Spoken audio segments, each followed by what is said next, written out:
Merci à tous d'être là. C'est vraiment cool d'être venu. J'attendais pas une présence aussi importante, donc encore merci. Juste avant qu'on commence, je voulais juste faire un petit sondage. Qui parmi vous se définit comme un gamer, un joueur Ok, donc quasiment tout le monde, bien. Qui voudrait bosser dans les jeux vidéo? Ok, cool. Bosser dans les jeux mobiles? Cool, bah c'est bon, putain, ça va être qualifié. On va pouvoir se raconter plein de trucs. Alors, Building Future Proof Mobile Games. Donc, je vous préviens, c'est un mensonge. Donc, je ne vais pas vous expliquer du tout comment on construit les jeux mobiles du futur. Mais l'idée, c'est plutôt de vous donner quelques clés en fait sur comment fonctionne le marché, qu'est-ce que c'est qu'un jeu mobile, d'où ça vient, où ça va, pour qu'en fait, ce soit vous qui puissiez être capable derrière de construire les jeux mobiles du futur. Et ça, c'est une promesse en or massif. Alors, qui on est? Donc je sais pas, est-ce que quelqu'un connaissait OBB, connaît OBB, a joué au jeu Personne? C'est normal, hein, soyez pas timide. Donc brièvement, voilà, oh, attention, skills, animation. Donc ça c'est moi. Moi, d'où je viens? Alors à la base, et même maintenant, je suis pas du tout un mec technique. Enfin, je suis pas du tout un mec technique, disons que techniquement je bouge, mais je suis pas un codeur, je suis pas un codeur à la base, et même si je code un petit peu, j'ai quelques bases en C++, C# pour faire du prototypage.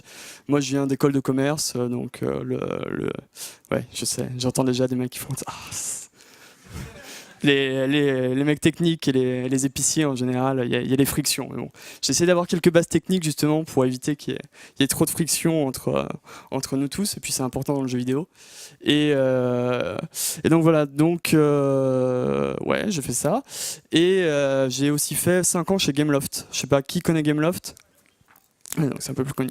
Donc chez Gameloft, moi je suis entré en tant que produceur, et très rapidement en fait je me suis retrouvé à bosser sur toute la partie éditoriale, concept, définition des jeux, allocation des concepts aux équipes, suivi qualité, tout ça. Bonjour, asseyez-vous, s'il vous plaît. Et donc j'ai fait ça, et en fait j'ai mon associé actuel chez OBB qui lui est parti en 2011 et qui était le directeur créatif de Gameloft, et quand lui il est parti, je l'ai remplacé en tant que directeur créatif de Gameloft.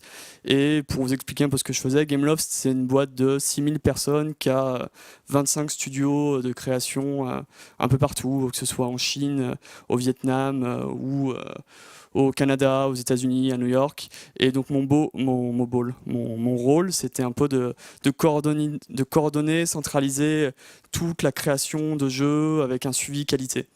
Donc leur dire bon, bah, votre concept c'est cool, votre concept c'est pas cool, voilà comment ça pourrait être plus cool, et qu'est-ce qu'on peut faire pour que votre jeu soit le meilleur jeu du monde. Ah ouais, je suis aussi, c'est pas moi, je suis pas là, je suis pas sur cette photo, cherchez pas. J'ai aussi passé 1 an en Corée du Sud, et ça c'était génial. Si jamais vous avez l'occasion dans vos études de partir à l'étranger, ou même dans votre boulot de partir à l'étranger, c'est un truc qui est incroyable. Et je voulais partir en Corée du Sud parce que c'était un pays sur lequel je connaissais absolument rien, donc c'était un peu un challenge, un défi, et c'était absolument exceptionnel. Mais le côté négatif de ça, c'est que j'ai ramené une espèce de perversion pour la pop coréenne. Et voilà. Voilà. Et voilà, bah, c'est le type de jeu qu'on pouvait faire chez Gameloft. Bah, si vous connaissez Gameloft, c'est une boîte qui a aussi une réputation pour faire de la grosse prod value sur mobile, faire des jeux quasiment équivalents console sur mobile. Et ça, c'était Asphalt 8, un des derniers jeux qui est sorti quand j'étais encore chez Gameloft. Et c'était un truc plutôt cool. Waouh!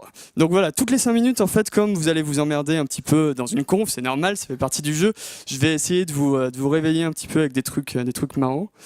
Hop. Qui connaît le professeur Layton? Ok, parce que sinon la blague qui suit ne serait pas compréhensible si vous ne connaissiez pas le professeur Layton. Et qui connaît Sexy Layton? Avec la version perverse de professeur Layton. Donc juste pour vous donner une petite idée de ce que ça représente le jeu mobile. Oh putain, monsieur a une réponse. Combien? 1, 2, 3? Mon âge?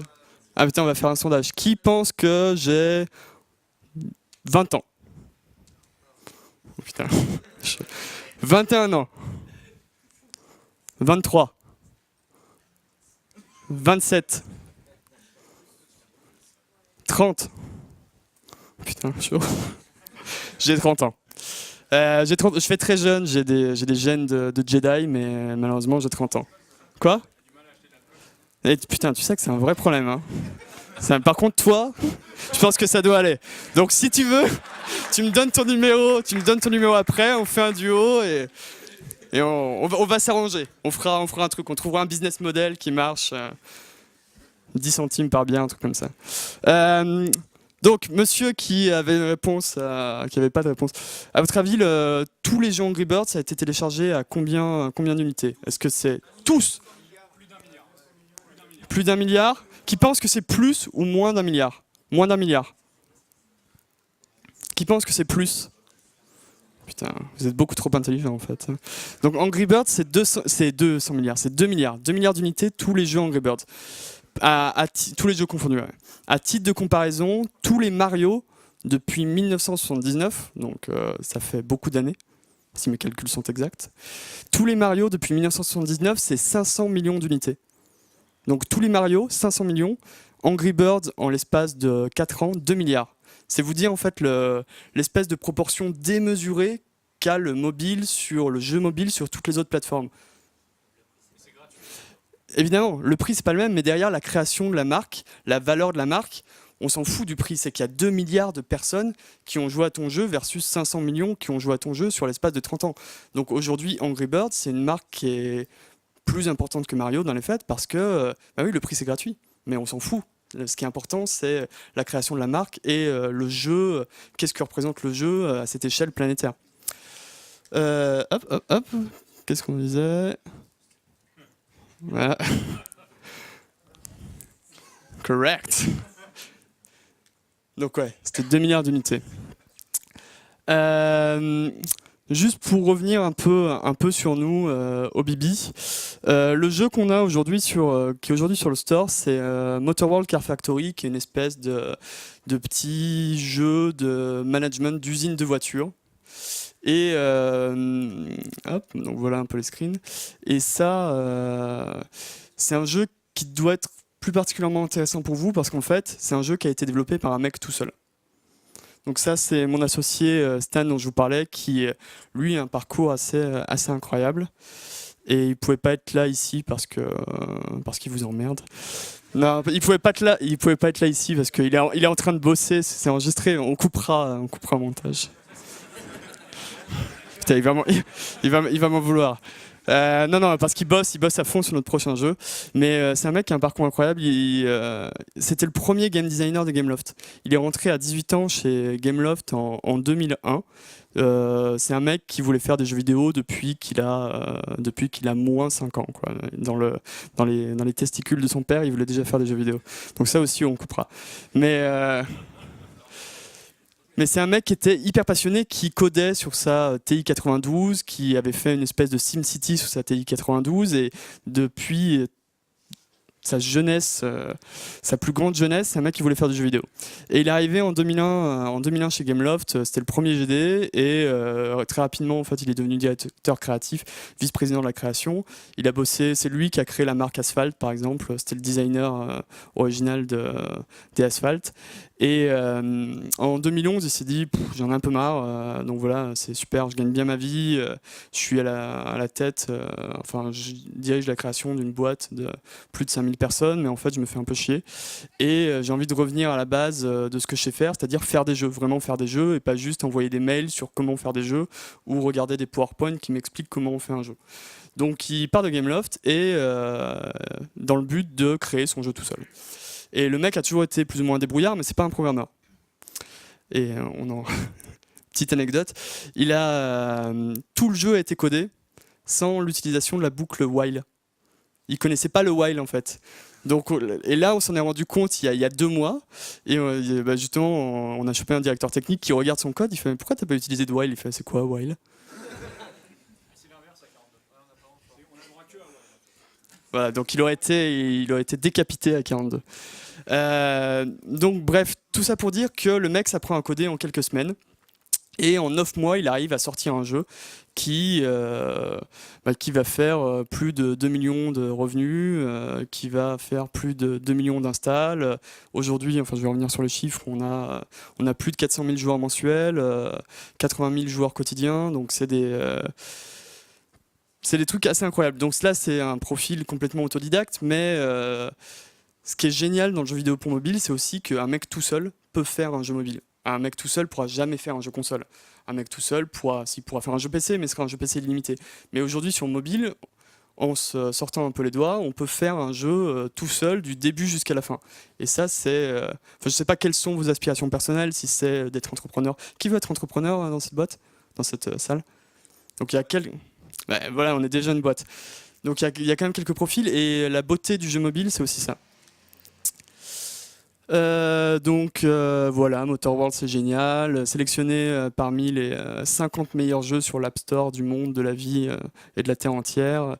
Des ratings cool, 100 millions de cartes produites dans le jeu, hop hop hop. Des nombres effarants, coût de production 700 €, plus de 2 millions de downloads, tac tac tac. MAU, DAU, vous savez ce que c'est? Bonjour, enchanté. Daily, yeah. Daily Actionable Units. Non, c'est Daily Active User. Daily Active User, Monthly Active User, si vous bossez un jour dans le jeu vidéo social ou le web ou l'informatique, c'est des nombres, c'est des termes que vous allez connaître en fait.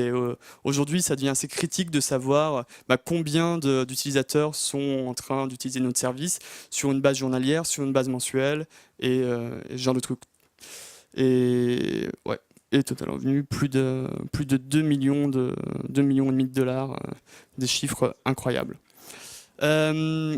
Nous, en tant que créateurs de jeux mobiles, on se positionne vraiment comme des créateurs de jeux avant tout. C'est-à-dire qu'on veut faire des bons jeux, on veut pas seulement faire des bons jeux mobiles, on veut faire des bons jeux quelle que soit la plateforme, et on a pour ambition d'un peu, pas révolutionner la plateforme, mais en tout cas d'apporter une touche supplémentaire à ce qui peut se faire aujourd'hui. Voilà, on ne veut pas faire forcément du Candy Crush ou la ressucée de Candy Crush. On a envie de... voilà. À titre d'exemple, par exemple, les séries, il y a encore 10 ans, bon, c'était pas trop ça, quoi. C'était un peu pourri. Aujourd'hui, les séries, c'est un truc incroyable. Donc les jeux mobiles, parfois, c'est un peu, on se dit, jeux mobiles. Moi, je suis un vrai joueur, je ne joue pas à ça. Et ce qui est vrai, parfois, bon, il y a des petits jeux qui sont un peu limites. Mais nous, on a vraiment pour ambition de faire des choses qui ont une valeur émotionnelle et un impact qui soit beaucoup plus important. Et putain, je reviens beaucoup trop en arrière. Motor World, voilà, c'est un jeu en pixel art, c'était avant tout une contrainte de production. C'est-à-dire qu'un mec tout seul, s'il commence à faire la 3D, ça va être un peu compliqué. Du pixel art, tout le monde peut le faire. Enfin, tout le monde peut le faire. Pas tout le monde, mais en tout cas, c'est gérable de faire tout un jeu avec du pixel art.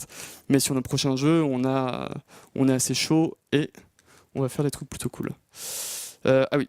Donc nous, on va développer 2 nouveaux jeux en 2014. Donc il y aura un jeu genre ça et un jeu genre ça. Hey, on pourra essayer de deviner ce que c'est à la fin. Quoi? Non, ça, on a le droit. On fait du free-to-play. Motor World, c'est aussi free-to-play. Là aussi, on trouve que le free-to-play, c'est un truc génial. C'est vraiment un truc incroyable. Petite question sur une licence sur un jeu console d'un mec qui fait de l'infiltration, qui est un peu un espion et qui a 3 lampes vertes au-dessus du front. À votre avis, sur combien il y a de joueurs qui passent le niveau 1? Ouais. 12%? C'est pas beaucoup, 12%. C'est un peu plus que ça, mais... Ouais, combien de joueurs qui ont acheté le jeu et qui passent le niveau 1? Ouais, putain, vous êtes beaucoup trop intelligent. C'est 40%. Mais il faut se dire quand même que c'est les mecs qui ont acheté un truc 60 € et il n'y en a que 40% qui passent les 10 premières minutes du jeu. Donc le free-to-play, ce qui est génial dans le free-to-play, c'est que le produit, le jeu, est fait pour que le plus d'utilisateurs restent dans le jeu. Et c'est vraiment centré autour du joueur. Dans le jeu console ou le jeu PC ou le modèle un peu payant, Le plus important, c'est que le mec achète le jeu. Après, qu'il joue au jeu, on s'en fout, une fois qu'il a... Enfin, on s'en fout pas nécessairement, mais disons que d'un point de vue un peu économique, le plus important, c'est vraiment qu'il achète le jeu. Après, qu'il y joue ou pas, c'est pas notre problème. Dans le marché du free-to-play, c'est l'inverse. Il faut vraiment que le mec reste le plus longtemps possible. Donc il y a vraiment votre objectif en tant que créateur de jeu, c'est de faire en sorte que le mec s'amuse tellement qu'ils veulent revenir tous les jours, toutes les semaines, et ça sur une période indéfinie. Et donc ça, c'est le premier aspect cool. Le deuxième aspect cool, c'est que, c'est ce que je vous disais un peu avec l'exemple d'Angry Birds, c'est qu'aujourd'hui, vous allez pouvoir toucher un nombre incalculable de personnes. Typiquement, moi, le dernier jeu que j'ai fait chez Gameloft, qui était Moi Moche et Méchant, Minion Rush, bon, c'est une licence de film, mais le jeu, aujourd'hui, il a dû être téléchargé à 300 millions d'exemplaires. Il y a plus de gens qui ont téléchargé le jeu que de gens qui sont allés voir le film. Vraiment, vraiment. Donc ça, c'est incroyable. Il n'y a aucun... Dans l'industrie du média et du divertissement, il n'y a rien. Il y a rien comme ça. Il n'y a que le jeu mobile. Et ça, quand vous êtes voilà, créateur de produits, créateur de jeux, avoir cette capacité de toucher le plus grand nombre de personnes, c'est une chance relativement inestimable. On bosse sur Unity. Alors je vous dis, c'est pas pour faire de la pub pour Unity, mais c'est aussi un des aspects cool du jeu mobile, c'est que aujourd'hui il y a plein d'outils sur le jeu mobile. C'est que avant, dans le développement de jeux vidéo classiques, c'était l'horreur. Enfin, c'était l'horreur. Pour faire un jeu tout seul, il fallait vous accrocher. Ou même pour faire un jeu avec une petite équipe, il fallait vraiment s'accrocher. Parce qu'il fallait développer un moteur, il fallait développer des outils qui interfacent avec ce moteur. Derrière, il fallait éventuellement que ce moteur, vous le développiez pour plusieurs plateformes, ou en tout cas pour tenir des configurations différentes. Aujourd'hui, avec des tools comme Unity, pas de problème. Le truc, vous avez un jeu Unity, vous pouvez le builder pour PC, pour console, pour mobile, iOS, Android ou Windows Phone, c'est génial. Et nous, là, aujourd'hui, on est une douzaine de personnes. On compte recruter une dizaine de personnes en plus sur l'année, donc on sera un nombre correct, mais quand même, on va rester une team assez petite et performante. Avoir des outils comme ça vous change la vie, parce que ça vous enlève une masse de travail et des soucis qui seraient effarants sinon. Donc voilà. Est-ce que si jamais vous avez des questions, vous n'avez pas hésité, mais n'hésitez pas. Donc n'hésitez pas à m'interrompre. La part de marché du jeu mobile. Aujourd'hui, le jeu mobile, c'est à peu près 21% du marché, tout jeu vidéo confondu. La console c'est là, c'est 35%. Ça baisse au cours des années et ça va continuer à baisser, alors que le mobile, ça grossit. Donc en gros, on va arriver à une répartition un peu un tiers jeu PC, un tiers jeu mobile tablette et un tiers jeu console. Donc il y a vraiment un équilibre en fait, en tout cas d'un point de vue vraiment économique en termes de part de marché, entre console, PC et mobile. Donc le mobile, c'est plus l'espèce de petit cadet du jeu vidéo, c'est vraiment ça fait la course avec jeu console et jeu PC. Tac, ouais, ben voilà, ça on l'a dit. Ouais, un truc qui est aussi incroyable, c'est qu'aujourd'hui sur mobile, ce que font les gens en majorité, c'est jouer à des jeux. C'est pas téléphoner, c'est pas aller sur Facebook, c'est jouer à des jeux. C'est ce qui représente le plus de temps passé sur mobile. Donc c'est fou.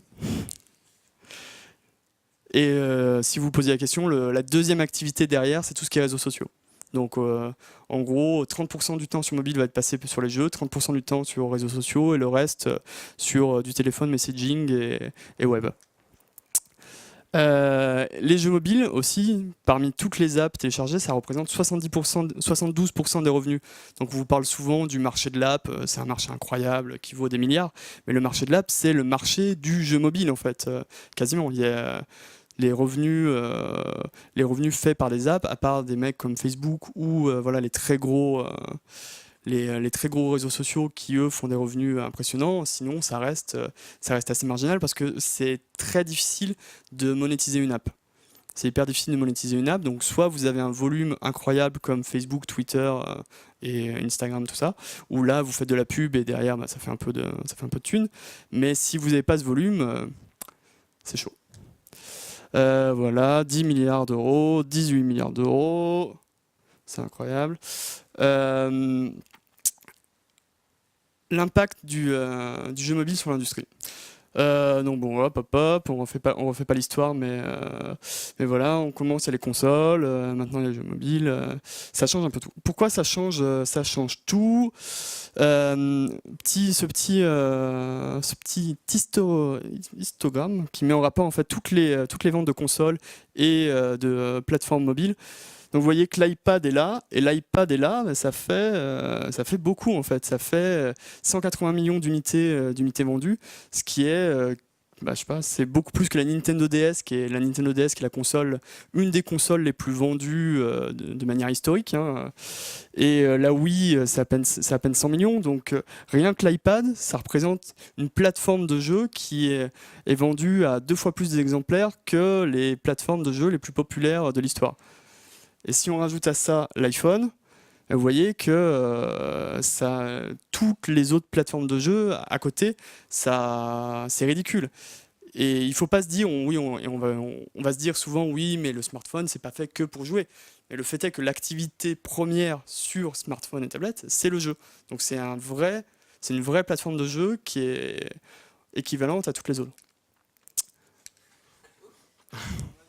C'est au cas où vous vous endormiez dans les toilettes. Ne jamais s'endormir dans un urinoir. Ouais, c'est un type, hein, ça peut arriver. Qui s'est endormi dans un urinoir? Il est back. Est-ce que quelqu'un sait quel était le premier jeu mobile de l'histoire du jeu mobile? Oh, wow. C'était l'échec qu'on peut porter. Non. Le premier jeu électronique mobile de l'histoire, en fait, c'est un jeu inventé par Mattel en 1976, qui est une espèce d'auto-racer où on va changer entre les lignes, aller de cette ligne à cette ligne à cette ligne et éviter les obstacles qui arrivent. Et pourquoi je vous parle de ça? C'est parce qu'en fait, c'est le même jeu que ça. 76, 2013, donc beaucoup d'années, si mes calculs sont exacts. C'est exactement le même putain de jeu. Alors oui, les graphismes sont vachement plus évolués, il y a une diversité d'obstacles, il y a les mécaniques plus complexes, mais à la base, c'est le même jeu. C'est un mec qui va vers l'avant et qui évite des trucs qui viennent vers lui en se positionnant sur trois voies différentes. Et quand moi je bossais sur la conception de ce jeu, je ne savais pas que ça c'était le premier jeu mobile, je l'ai découvert assez récemment et j'étais complètement sur le cul. Et tout ça pour dire qu'en fait les meilleures recettes se font dans les vieux pots, comme diraient nos grands-mères. Mais c'est que... Putain. Chaud. C'est qu'en gros, dans l'histoire du jeu vidéo ou du divertissement, c'est quelque chose qui est cyclique. C'est que c'est tout le temps les mêmes histoires qui sont redites, c'est tout le temps les mêmes mécaniques de jeu qui vont être reprises, parce que le cerveau humain évolue peu au final. Ce qui a marché sur le cerveau humain à une époque va marcher sur le cerveau humain à une époque. Donc à une autre époque. Exactement. Typiquement, quand Avatar est sorti, tout le monde disait c'est comme Pocahontas. Alors oui, putain, c'est comme Pocahontas, mais qu'est-ce qu'on en a branlé? C'est pas là l'intérêt. C'est que, ok, l'histoire est à peu près équivalente, mais derrière, le style est complètement différent et la manière de raconter est elle aussi complètement différente. Et voilà, je sais pas trop pourquoi je disais ça, mais ça avait l'air intelligent à un moment donné. Non, ce que j'essaye de faire là, c'est un peu de vous faire un petit historique du jeu mobile pour. C'est toujours hyper important, quel que soit le truc sur lequel vous allez travailler, d'avoir une vision d'où vient le machin. Si vous savez pas, si vous n'avez pas de notion de ce qui a été fait avant vous, et de pourquoi ces choix ont été faits, ça va être très dur de pouvoir se projeter dans le futur et sur ce qu'on pourrait faire. Parce que c'est cyclique. Tout est cyclique. Aujourd'hui, je sais pas, voilà, il y a Star Wars qui revient l'année prochaine et tout le monde disait ouais, la science-fiction, et puis Star Wars va revenir et ça va être fou. C'est que si vous avez une notion des tendances et de ce qui a marché dans le passé et peut remarcher dans le futur, ça va vous aider. Et même sur des des techniques de code, des techniques de business model, c'est qu'à un moment, comprendre ce qui a été fait dans le futur, voir comment il y a des mecs qui sont arrivés et à un moment ont tout niqué. Quand Ford est arrivé, a fait la voiture sur un modèle industriel, les chevaux, ils n'étaient pas contents, quoi. Et quand le mec qui vous finance, Xavier Niel, il arrive et il propose des trucs gratuits, vraiment pas très chers, les autres, ils sont pas contents. Et qui connaît ce mec? C'est toi? T'as changé, putain. Non, c'est qui? Ouais, c'est le mec qui a fait la Game Boy. C'est le mec qui a fait la Game Boy et il a pas fait que ça, il a lui aussi une histoire assez incroyable. C'est vraiment le père du jeu mobile en fait. C'est le père du jeu mobile parce qu'il a fait la Game Boy, mais aussi parce qu'il a fait plein de trucs. Et à la base, c'est un mec qui bosse en 1966 sur les chaînes d'assemblage de Nintendo. Nintendo, c'est un fabricant de jouets à la toute base. C'est une boîte en fait qui a été créée à la fin du 19e siècle. Et c'est une super vieille boîte qui faisait des cartes à jouer et puis qui s'est mis à faire des jouets. Donc c'est l'ADN entrepreneurial de Nintendo, c'est le jouet. Donc ça aussi, c'est hyper important pour comprendre un peu ce que fait Nintendo. Et donc, ce mec, Gunpei Yokoi, c'est un mec qui bosse sur la ligne d'assemblage de Nintendo, et un jour, il y a le président de Nintendo, le président de l'époque, qui passe à côté de lui et qui voit à côté de son atelier une espèce de pince mécanique qu'on prend comme ça et qui s'étend pour aller chercher des trucs. Genre ça. Et il fait ah tiens c'est quoi ça, c'est marrant. Et il fait ouais bah, c'est un truc que j'ai développé sur mon temps libre pour me faire kiffer. Et il fait ah, ouais c'est marrant, bah, on pourrait le développer, on pourrait en faire un vrai jeu, un vrai jouet. Et donc il le développe, la pince mécanique se vend à des millions d'unités au Japon et il fait bah, écoute super, maintenant tu vas bosser sur la R&D de nos jouets et ça va être génial.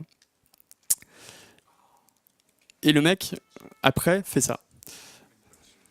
Et les Game & Watch, c'est lui qui a inventé les Game & Watch. Ce qui est génial dans les Game & Watch, c'est que si vous prenez toutes les Game & Watch qui ont été faites, vous savez ce que c'est le form factor? Form factor, c'est la forme d'un objet et les utilisations qui découlent de la forme de cet objet. Donc c'est lui qui va définir en fait l'intégralité du champ des possibles de comment on joue un jeu mobile. Donc ah oui, et super skill aussi, il invente la croix multidirectionnelle. Donc la croix multidirectionnelle, c'est encore utilisé aujourd'hui, et voilà, respect. Donc il fait ça, comme la Game Boy... Oh, calme-toi. Comme la Game Boy Advance. Il fait celui-là qui ressemble à la PS Vita, il fait ça qui ressemble à un iPhone en version horizontale, il fait celui-là qui ressemble exactement à la 3DS, et oh. Donc voilà, le mec il avait tout compris, il avait tout inventé. Là où il est assez bon, c'est... Vous connaissez ce mec? Lui il est plus connu. Ouais. C'est qui? C'est Steven Spielberg. Non, Shigeru Miyamoto, c'est le papa de Mario, Donkey Kong, Zelda, tous ces mecs un peu cool. Et Gunpei Yokoi, c'est celui qui va embaucher et former Shigeru Miyamoto sur les premiers Donkey Kong. Donc mec assez stylé. Et il va aussi inventer la Game Boy. Le mec c'était un hacker. Il avait une théorie qui était Lateral Thinking with Wizard Technology. Ce que ça veut dire, c'est qu'en gros, à l'époque où il crée le Game & Watch, il y avait une espèce de surplus de composants électroniques parce que tu avais Casio et Sharp qui se faisaient la guerre sur le marché des calculateurs. Donc tu avais plein de techno, de calculateurs qui n'étaient pas utilisés et qui coûtaient rien. Donc en gros, le mandat qu'il avait, c'était les mecs de Nintendo, il dit bah, tiens, on a toute cette technologie hyper cheap, qu'est-ce qu'on peut en faire avec? Il dit bah, on va faire des jeux portables avec. Et dans toute sa conception du matériel et des jeux, c'est toujours un mec qui s'est dit comment en fait on peut faire des choix malins et qui peuvent paraître comme parfois les mauvais parce qu'ils sont pas forcément à la pointe de la technologie, mais qui derrière recèlent un avantage compétitif sur tous les autres. Typiquement, la Game Boy, le choix de partir avec un écran noir et blanc par rapport à la Game Gear qui avait, elle, un écran couleur, bah, ça permettait d'avoir une batterie qui durait mais 1000 fois, pas 1000 fois, mais beaucoup plus longtemps que la Game Gear. Et du coup, la Game Boy, bah, c'est devenu le succès que ça a été, alors que la Game Gear, bon, qui avait une Game Gear, qui a joué à la Game Gear? Putain, vous êtes chiant quand même. Ouais, voilà, c'était l'horreur. C'est l'horreur. Donc le mec était assez malin pour dire non, bah, on va pas prendre le choix technologique le plus avancé, on va prendre le choix le plus malin. Et ça définit la stratégie de Nintendo jusqu'à aujourd'hui. Alors parfois avec des hauts et des bas, mais quand c'est haut, c'est très haut. Quand c'est haut, c'est la Game Boy. Quand c'est haut, c'est la DS. Quand c'est haut, c'est la Wii. C'est des consoles qui redéfinissent à chaque fois le paysage vidéoludique. Parce qu'ils prennent des choix qui sont, bah la Wii, tout le monde se dit, bah la Wii c'est pourri, c'est une techno vieillissante. C'était quasiment la même chose que la GameCube. Enfin, ouais, c'était même la même chose que la GameCube, sauf que derrière, ils pouvaient le vendre à très bas prix, et tout l'effort R&D qu'ils n'ont pas mis sur comment on va faire des graphismes HD plus jolis, machin, ils l'ont mis sur une nouvelle manière de jouer. Donc, mec plutôt malin. Et c'est aussi le mec qui a inventé le Virtual Boy, qui était le truc qui vous faisait vomir dans votre chemise. Alors ça marchait pas très bien, mais aujourd'hui c'est un truc qui est en train de se réaliser aujourd'hui avec des projets comme l'Oculus Rift, le Morpheus de PlayStation 3, et voilà. Donc mec plutôt cool. 1997, Snake. Hop. 1987-2007, ça c'était typiquement des jeux qui étaient faits par Gameloft, c'est même des jeux Gameloft, et c'était une époque assez marrante. Les technos c'était essentiellement du Java, il y avait quelques variations selon les pays, mais c'était essentiellement du Java. Et en gros, on refaisait des jeux NES, Mega Drive, Super Nintendo, mais sur téléphone mobile. Donc des trucs équivalents 8 bits et 16 bits, c'était un truc assez marrant. Mais le jeu mobile, enfin quand on dit jeu mobile, le jeu téléphone mobile, c'était vraiment quelque chose de balbutiant à l'époque. C'était ça. C'était cool, mais c'était pas ce qu'on a aujourd'hui sur iPhone. Et ce mec, c'est Will Wright, qui est le créateur de SimCity, Sims, Sport, là aussi, qui est un mec assez intelligent, et qui dit en 2008, il dit ça. Cambrian, ça fait référence à l'époque cambrienne, qui est l'époque où il y a un développement des organismes cellulaires, il y a une explosion en fait, il y a une explosion des organismes vivants. Et il emploie cette analogie pour dire, bah voilà, nous en 2008, on est en train de rentrer dans la même chose, mais au niveau jeux vidéo. Et c'est en partie à cause de ces mecs. Apple va tout changer pour plein de raisons. Non, ça fait du divertissement. Pourquoi Apple change tout pour plein de raisons. Bon, de manière très basique, ils apportent un produit qui marche.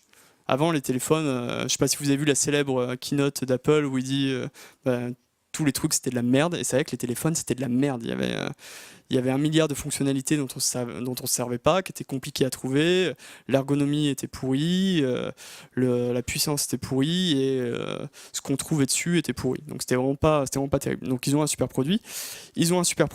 Et surtout en 2008, ils introduisent l'App Store. Donc l'App Store, c'est révolutionnaire parce que c'est révolutionnaire d'un point de vue techno, et c'est révolutionnaire d'un point de vue économique. C'est révolutionnaire d'un point de vue techno parce que c'est les premiers en fait qui vont permettre de coder en natif. Avant, sur les téléphones mobiles, il fallait coder en Java parce que hop, t'étais coincé dans ton Java, t'étais sûr de pas pouvoir trop foutre la merde au niveau de l'OS du téléphone et faire exploser le téléphone des gens.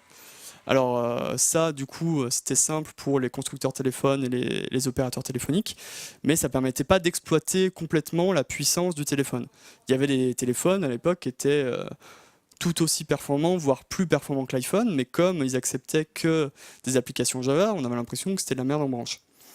Apple change ça en permettant de coder en natif. Derrière, la contrainte, c'est qu'ils doivent tout certifier à la main pour s'assurer qu'il n'y a pas de trucs vicieux dans les applications qui pourraient mettre en danger la structure de l'OS ou le téléphone. Mais voilà, ça libère des possibilités technologiques qui sont incroyables. La deuxième révolution, qui est d'un point de vue un peu économique, organisationnel, c'est qu'ils vont dire, bah voilà, nous, tout le monde peut faire une app. Tout le monde peut faire une app et ça coûte zéro. Enfin, ça coûte zéro, ça coûte 100 euros, 100 euros pour adhérer au programme développeur Apple. Pour développer un jeu vidéo avant et si vous vouliez le foutre sur une console, c'était impossible. C'était impossible, c'était pas impossible, mais c'était la croix à la bannière.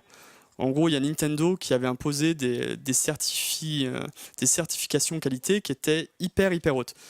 Et pas pour vous refaire l'histoire du jeu, mais en gros, le jeu dans les années 70, début 80, c'était hyper haut. Il y avait tous les Atari, les Amstrad, c'était un truc incroyable, ça allait révolutionner le monde. Et il y a eu ce qu'on appelle le crash du jeu vidéo en 1983. Genre, je sais pas si vous avez vu, ils ont déterré toutes les cartouches E.T. Il y a pas longtemps. Et E.T. est célèbre pour avoir en fait planté l'industrie du jeu vidéo parce que le jeu était tellement pourri que tout le monde s'est dit ah là, le jeu vidéo c'est de la merde, on arrête, on met l'Atari au placard et on n'en reparle plus. Donc dans les faits, c'était une suite de jeux un peu plus pourris, tous pourris qui avaient créé ça.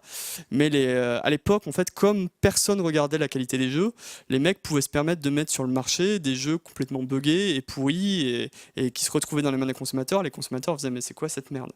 Donc Nintendo, eux, ils arrivent en disant non, nous on va avoir le Nintendo Seal of Quality. Vous voyez le petit logo doré et tout. Et Nintendo Seal of Quality, ça veut dire que le jeu, on va le tester dans tous les sens. On va avoir des experts design qui vont reviewer votre jeu et on va on va s'assurer que tous les jeux qui sortent sur une console Nintendo, c'est de la top qualité. Et donc de ça, en fait, vont naître des process hyper longs, hyper coûteux et hyper fermés, parce qu'en fait, ça prend énormément de temps pour le développeur et pour la plateforme de tester ces jeux.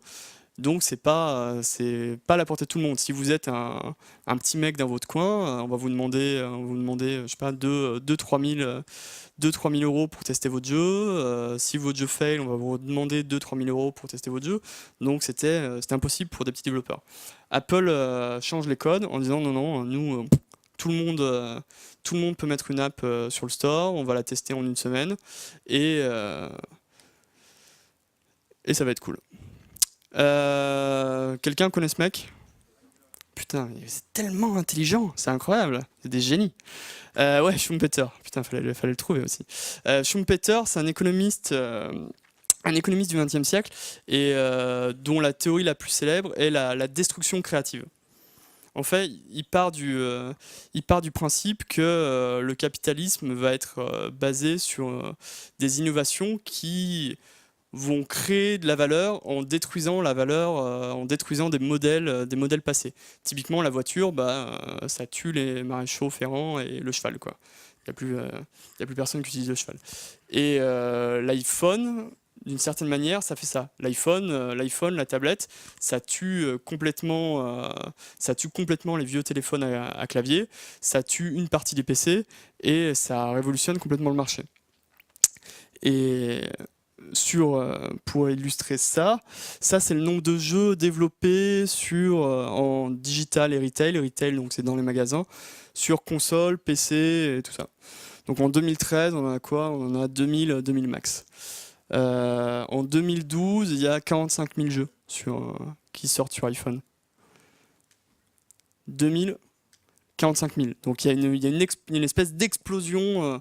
Donc parmi ces 45 000, il n'y a pas que des jeux géniaux, mais ça donne quand même la possibilité à des milliers de personnes de s'exprimer et de créer des jeux, ce qu'ils ne pouvaient pas faire avant. Bon, tout ça c'est cool, le mobile c'est génial, mais c'est aussi une plateforme relativement complexe. Ça, c'est la fragmentation des écrans sur Android. Donc de la plus grosse résolution jusqu'à la plus petite résolution. Donc je sais pas, il doit y avoir plus de 200 ou 300 résolutions à gérer. Donc le jeu mobile, voilà, on peut faire des jeux avec peu de personnes et de manière performante, mais derrière, il y a aussi une grosse complexité à gérer. Déjà, le marché est divisé entre plusieurs acteurs clés. Il y a iOS, il y a Android, il y a le Windows Phone. On pourrait même rajouter Amazon et des trucs un peu plus exotiques. Et à l'intérieur de ces plateformes, il y a une diversité d'appareils à couvrir qui est là aussi assez énorme. Ce qui ne va pas être le cas quand vous buildez un jeu pour console où vous devrez gérer PS4 et Xbox. Et le truc le plus complexe à comprendre, en fait, c'est que aujourd'hui, pour avoir un jeu à succès sur les plateformes portables, il faut maîtriser 3 trucs. Il faut maîtriser l'acquisition, en fait, qui est votre capacité à faire des installs. Donc ce soit parce que vous faites de la pub, vous avez des milliards d'euros en banque et vous pouvez vous permettre de faire de la pub, ou parce que vous avez un produit qui est tellement cool et tellement impressionnant technologiquement que tout le monde veut le télécharger, ou parce que vous avez une chance incroyable et vous êtes Dong Nguyen, le créateur de Flappy Bird, et du jour au lendemain, vous ne savez pas pourquoi votre jeu il se retrouve numéro 1 des stores. Et donc ça. En plus de ça, il faut que vous soyez capable de faire de la rétention, donc en fait de retenir vos joueurs à travers le temps. C'est ce que j'évoquais un peu au départ. C'est que la capacité à retenir vos joueurs, en fait, c'est la différence entre la vie et la mort de votre jeu. Par exemple, qui joue encore à Flappy Bird aujourd'hui? Qui a installé Flappy Bird sur son... Donc ouais, voilà, il y a, je sais pas, 25 personnes qui l'ont installé dans cette salle, et il y a plus que 2 personnes qui jouent. Donc le jeu, il n'existe plus, il est quasiment mort. Et derrière, c'est votre capacité à monétiser votre audience. Donc là, je vous parle d'un point de vue un peu free-to-play, parce que aujourd'hui, 99% des jeux sur mobile, enfin 99% des revenus, en tout cas ludiques mobiles, c'est du free-to-play. Il y a encore quelques jeux payants, mais qui marchent plus vraiment parce que le marché a changé. C'est ce que je vous parlais quand je vous parlais de création destructrice. C'est qu'en introduisant les in-app purchase et du coup en laissant la place au free-to-play sur mobile, les consommateurs ont pris l'habitude de télécharger des jeux gratuits, et pourquoi ils reviendraient à des jeux payants? C'est qu'il y a pléthore de jeux gratuits aujourd'hui sur mobile. Il faut vraiment être très très très motivé pour se dire je vais aller acheter un jeu payant. Qui achète des jeux payants sur mobile? Quelques-uns. Qui télécharge des jeux sur mobile? Bon, tout le monde. Tout le monde, et il y a 10 personnes qui achètent des jeux payants sur mobile. Et vous êtes des putains de geeks, donc de toute façon, vous n'êtes pas représentatifs. Je plaisante. Pas. Donc ça, c'est hyper complexe. Et souvent, on va se dire, un jeu comme Candy Crush, c'est de la gnognotte, je pourrais le faire en 3 jours avec un bon graphiste, et c'est vrai. Je veux dire, reproduire Candy Crush, c'est pas, en termes techniques, c'est pas extrêmement complexe, parce que, en tout cas, le front-end, toute la partie client, c'est pas d'une complexité folle. Mais derrière, il y a une intelligence, en fait, et une maîtrise de ces 3 facteurs qui est incroyable.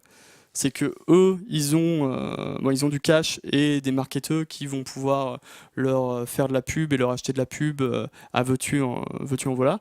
Ils ont des armées de data analystes qui vont s'assurer de traquer tous les comportements des utilisateurs et faire en sorte qu'il y ait le moins de drop-off possible et le plus de conversion. Est-ce que ça vous est déjà... qui joue à Candy Crush? Putain. Il n'y a rien de honteux. C'est pas sale. C'est pas sale de jouer à Candy Crush. Si? Qui pense que c'est sale? Pourquoi c'est sale de jouer à Candy Crush? Parce que ça existait déjà avant.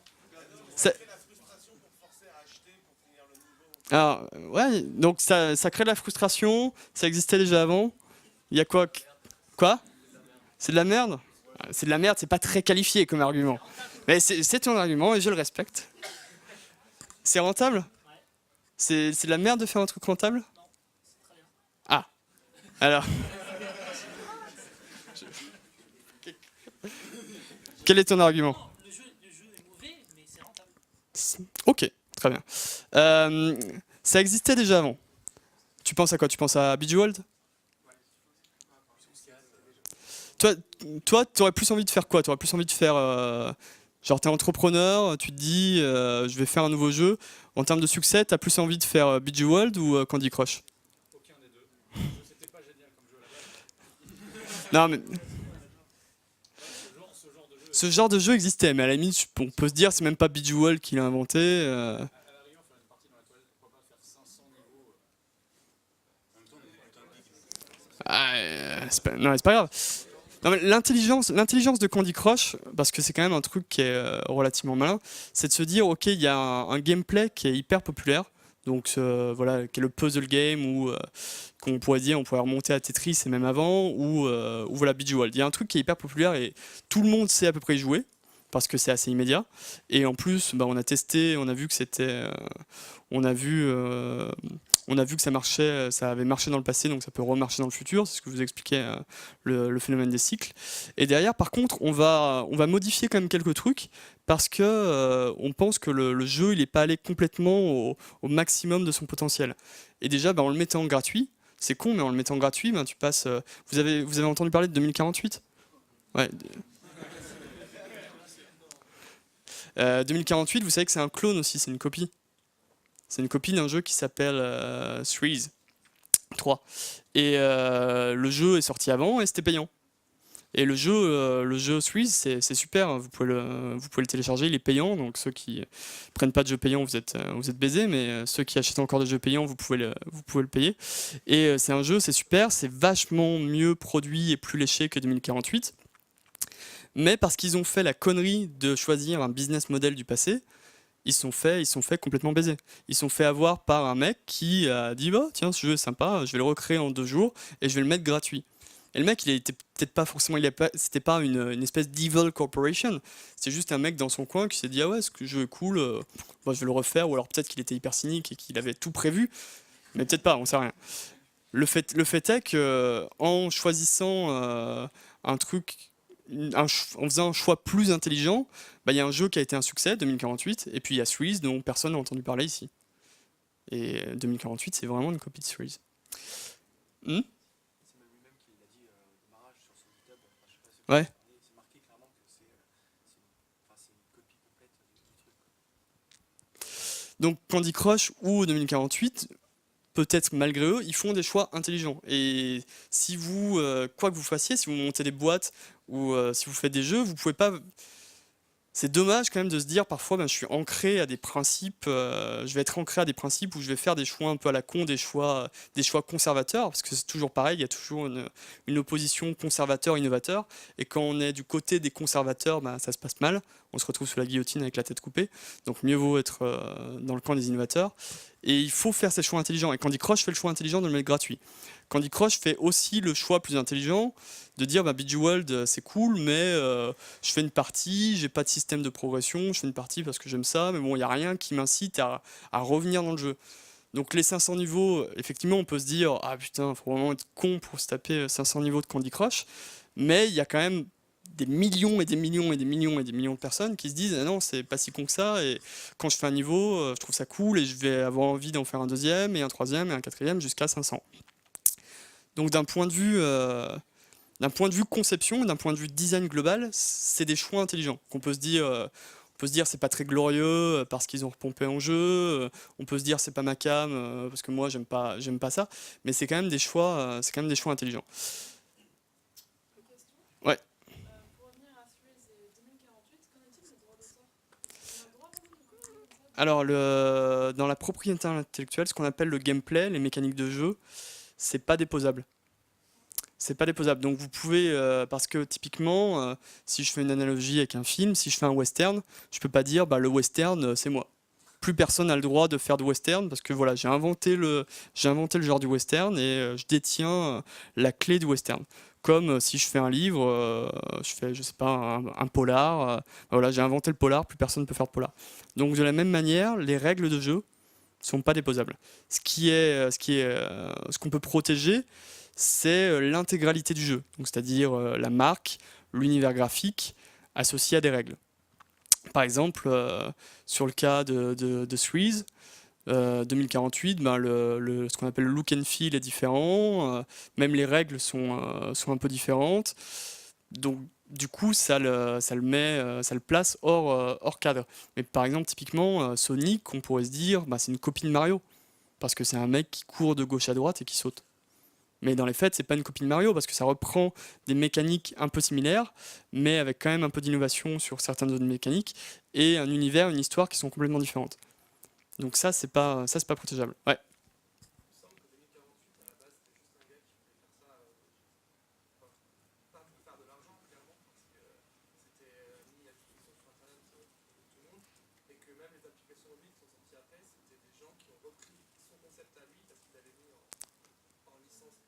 Ouais.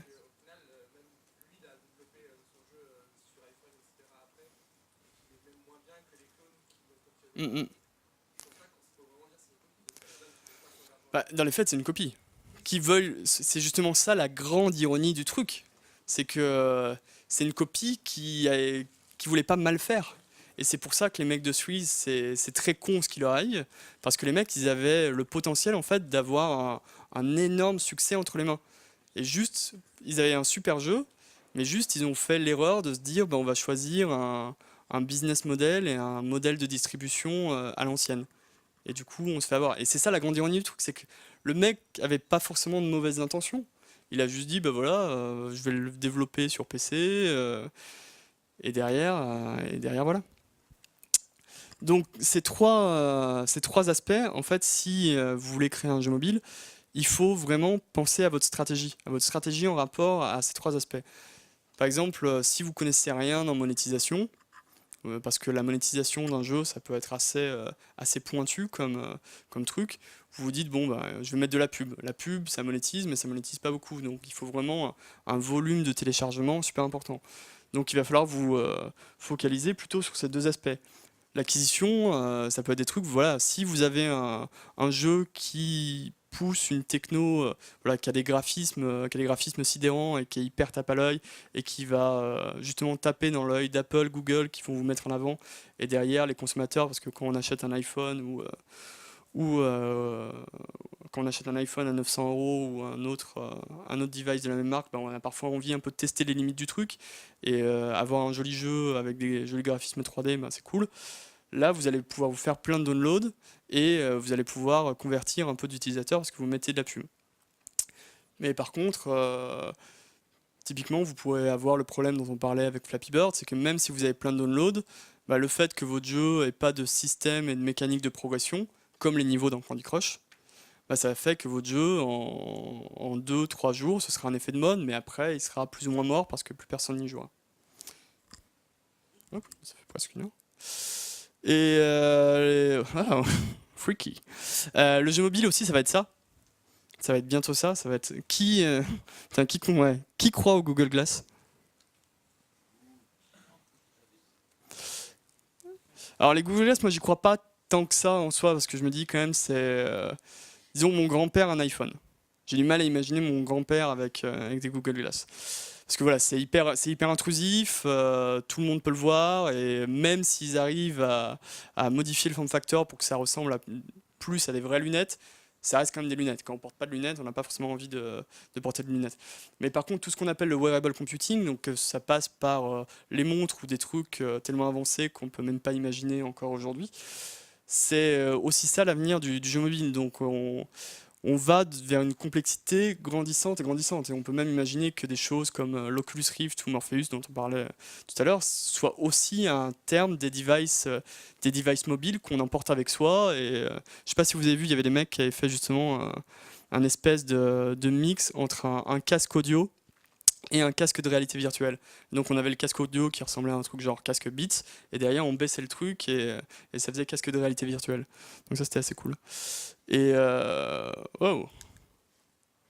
Ouais. C'est le moment où vous commencez à vous endormir. On est pratiquement à la fin, hein, donc vous inquiétez pas. Hop, il revient pour votre plus grand plaisir.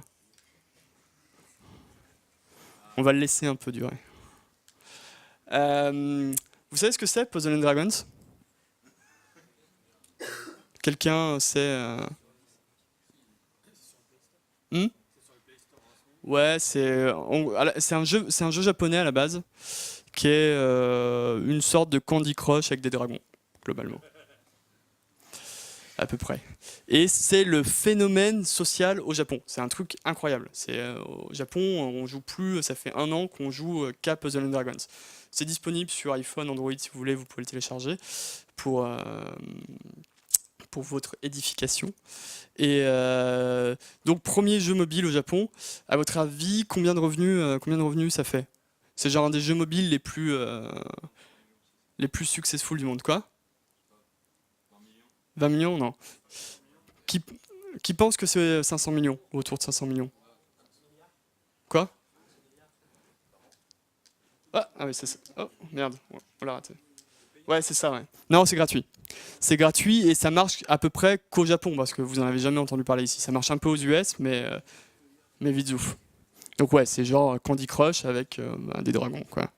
Bon, c'est très réducteur, c'est un peu plus malin que ça, mais le jeu fait effectivement 1 milliard de dollars quasiment uniquement au Japon. 1 milliard de dollars, c'est Toy Story 3. 1 milliard de dollars, c'est The Dark Knight Rises. Donc, pas pour dire, voilà, on n'est pas ici que pour faire la thune, mais juste en termes de phénomène économique et de phénomène social. Candy Crush avec des dragons, c'est The Dark Knight Rises. Juste en termes d'échelle. Et des jeux qui font 1 milliard de dollars sur console, bah, il y en a 2 par an. Il y en a 2 par an, et parfois même pas 2 par an. Il y a Call of Duty et GTA, quand il y a un GTA cette année. Et c'est tout. Il n'y a rien d'autre qui fait 1 milliard de dollars. C'est fou. Ouais. C'est la monnaie qui dirige le monde. Ouais, de la thune. De l'argent. De toute façon, il y a deux moyens. Il y a 3 moyens. Soit vous faites un jeu payant et vous faites un service ou n'importe quoi. Vous faites du pain, vous avez une boulangerie et vous cuisinez du pain. Et les mecs payent pour le produit. Donc ça, pareil, sur un jeu, vous pouvez faire Angry Birds quand c'est sorti, ça coûtait 0,99, 0,79 euros, et voilà, ça coûtait 0,79 euros, et donc le revenu par utilisateur était de 0,79 euros. Le deuxième moyen, c'est vous faites de la publicité. Donc votre jeu, il y a 1 million de gens qui jouent à votre jeu par jour. Votre publicité, elle vous rapporte, je sais pas, un tiers de centime par jour. Un tiers de centime fois 1 million, ça fait pas mal d'argent, selon mes calculs. Et donc il y a ce moyen. Et le troisième moyen, c'est tout ce qui est in-app transaction. In-app transaction, donc revenus in-app, qui vont être typiquement quand vous êtes dans Candy Crush et qu'il vous manque une vie ou alors vous avez envie d'un boost pour passer un niveau, vous allez payer, on va vous demander de payer 1 euro, 2 euros pour ce truc. Et après, c'est tout ce qu'on appelle revenu in-app, ça recèle un champ des possibles qui est hyper important. Et c'est ça qui est hyper complexe aujourd'hui dans la conception d'un jeu mobile ou d'un jeu free-to-play tout court. C'est de quelle manière vous avez une monétisation qui est efficace. Donc monétisation qui est efficace, ça veut dire qu'elle ne rebute pas le joueur en fait.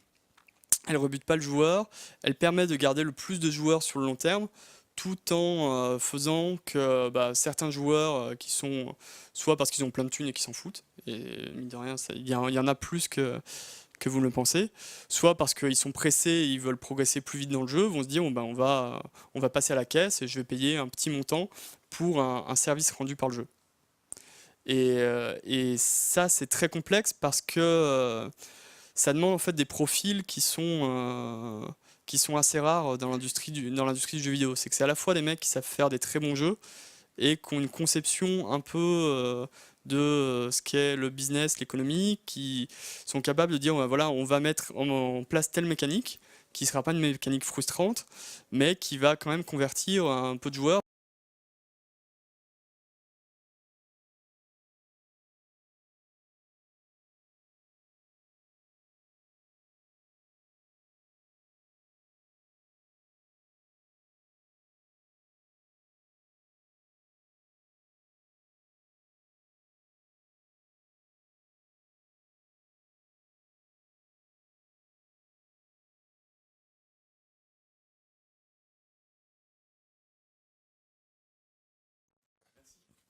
Et on va mettre nos data scientists dessus et ils vont être capables de monétiser le jeu en allant analyser les comportements des consommateurs, offrir des packs promotionnels à des mecs qui sont bloqués et intervenir à des points clés dans le jeu et identifier des clusters d'utilisateurs. Donc voilà, ça marche plus trop.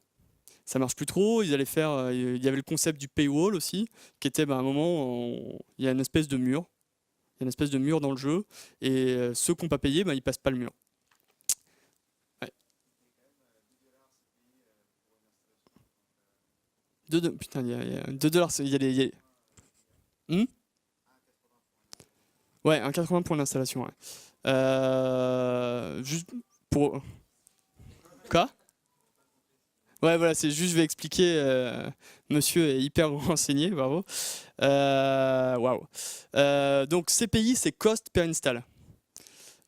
Si je reviens un peu en arrière, du coup, je comptais pas rentrer dans ce niveau de détail, mais hop, hop, hop, hop, hop, hop, hop, hop, hop.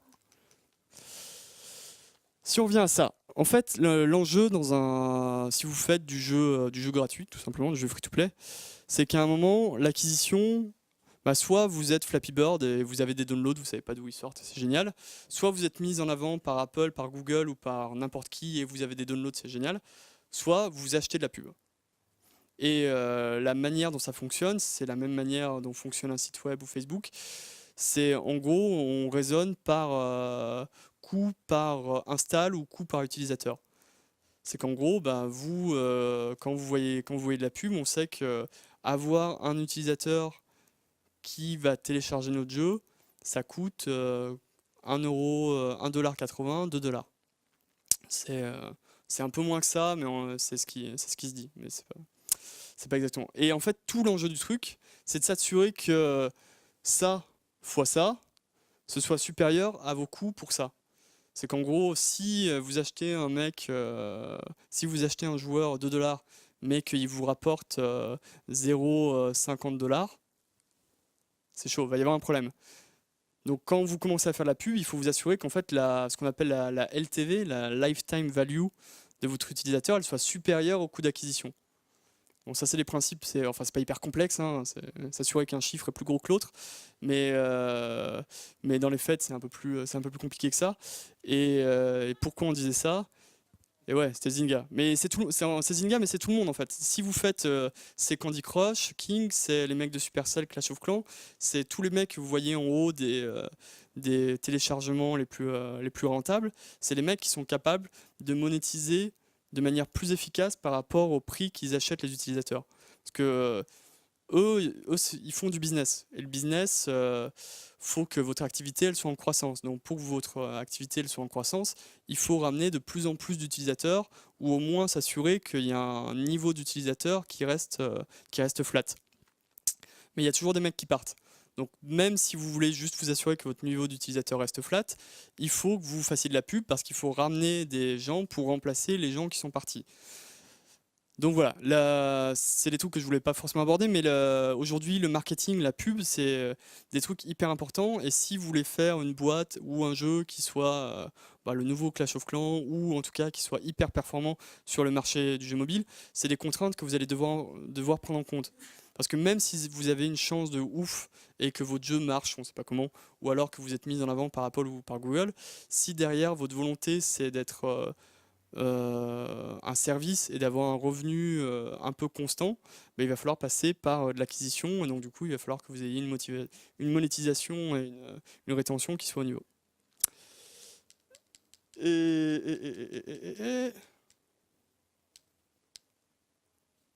Ah ouais. Et pourquoi pour finir, pourquoi le marché mobile c'est aussi excitant pour des mecs potentiellement comme vous ou pour des boîtes? C'est pour ça. C'est qu'aujourd'hui, Ubisoft, il y a 9000 personnes chez Ubisoft. Ce que rapporte, entre guillemets, un employé chez Ubisoft, c'est 220 000 $. Ce que rapporte un employé chez les mecs qui font du free-to-play, ça chiffre en millions. Supercell, vous voyez qui c'est? C'est les mecs qui font Clash of Clans et d'autres jeux. Ils avaient 2 jeux. Ils sont une centaine Tu vois, ils sont 100 mecs, 9000. En Finlande, ils se sont fait racheter à hauteur de 3 milliards de dollars. 3 milliards de dollars. Donc c'est pour ça en fait que toutes ces boîtes, elles commencent à se dire ah putain mais le jeu mobile et le jeu free-to-play c'est incroyable parce que vous pouvez avoir des revenus par employé qui sont la profitabilité et juste inhérente. Et Flappy Bird, bah, c'est 18 millions pour un mec. Et donc, voilà, c'est pour ça que c'est ce marché, et sans même rentrer, alors c'est les chiffres qui peuvent paraître indécents, mais sans même rentrer dans ces rapports-là, nous, l'histoire de notre boîte et d'où on vient, bah, c'est un mec qui tout seul dans son coin fait un jeu qui fait plus de 2 millions de dollars. Et c'est les choses aussi, donc, et même sans viser 2 millions de dollars, c'est que vous avez aujourd'hui la possibilité, si vous êtes développeur et vous voulez faire des jeux, vous avez la possibilité de faire votre truc tout seul et d'être indépendant. Et ça, c'est révolutionnaire dans l'industrie du jeu vidéo. Ça existait pas avant. Aujourd'hui, vous pouvez vous lever demain et dire bah, je vais faire mon jeu tout seul et pouvoir vivre de ça. Et ça, c'est cool. Et donc voilà, c'était la fin de ma longue discussion. J'espère que ça vous a quand même plu, que je vous ai pas trop choqué avec mes jurons. Et si vous avez encore des questions, je serais ravi de les prendre. Merci.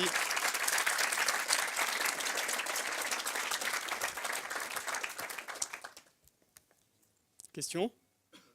Yes. Alors, c'est le nom du chat de mon associé. Et le chat, il s'appelle Bibi.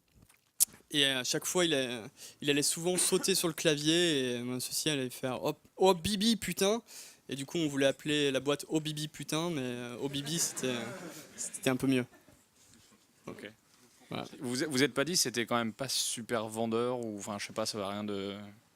Oh putain, merde. Non, je sais pas, c'est une question. Attends, laisse-moi l'appeler. J'ai pas dit ça l'est pas, j'ai dit est-ce que. Ouais. Stan, j'ai un mec qui aime pas Oh Bibi là. Ouais, je l'ai repéré. Non. Ok. Pourquoi?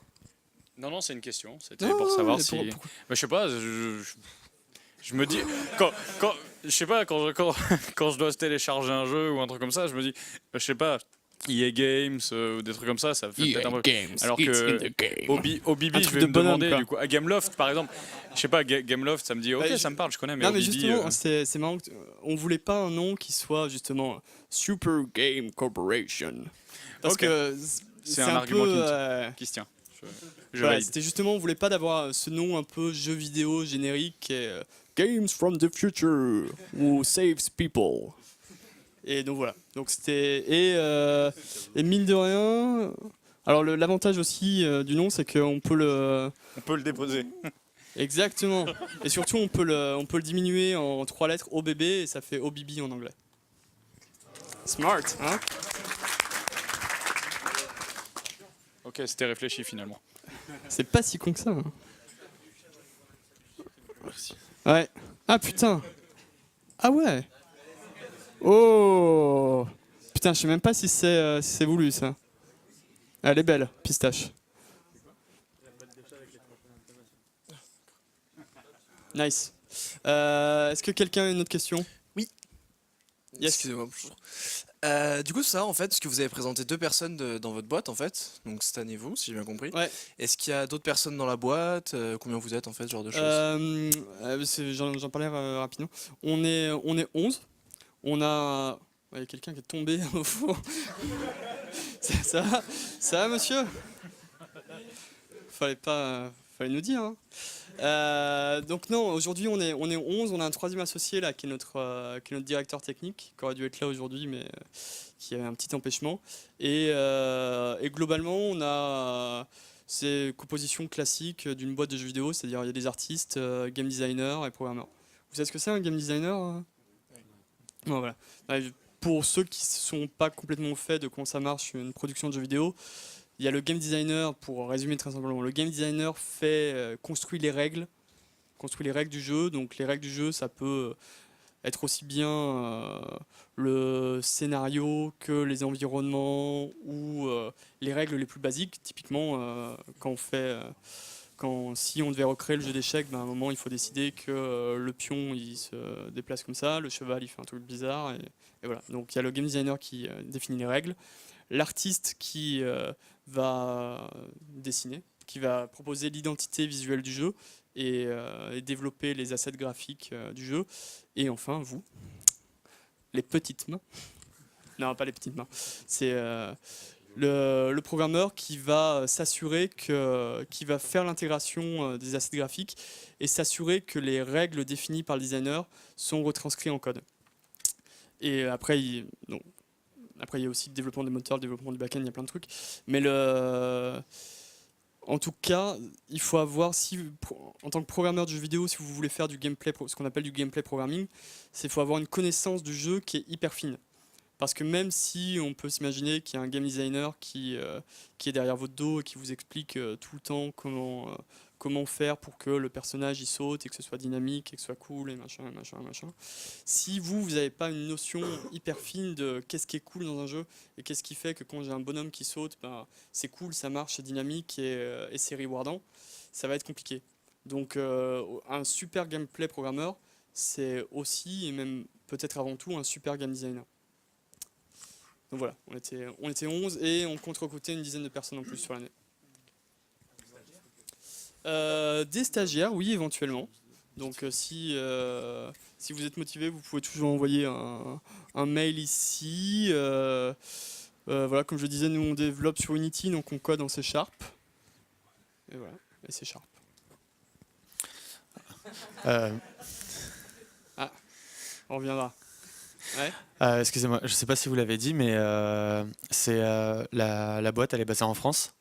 La boîte, elle est basée en France. Ouais, la boîte, on est à Paris. D'accord, pas très Ouais. loin, quoi. Exact. Pas très loin, voire même. Voire même ici, quoi. Où suis-je?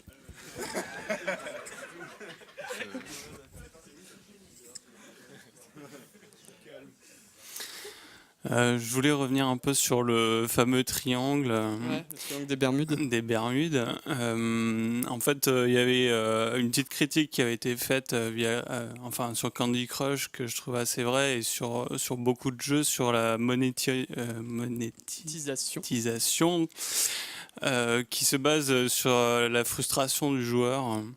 Et pour moi, d'un point de vue de gamer éthique, pour assurer une rétention, la frustration, oui, ça peut être sympa, mais forcer le joueur à payer parce que simplement il a une vie toutes les 20 minutes et s'il veut jouer une autre partie, il est obligé de passer à la caisse ou certains niveaux sont clairement faisables avec énormément de chance, sauf si on passe à la caisse.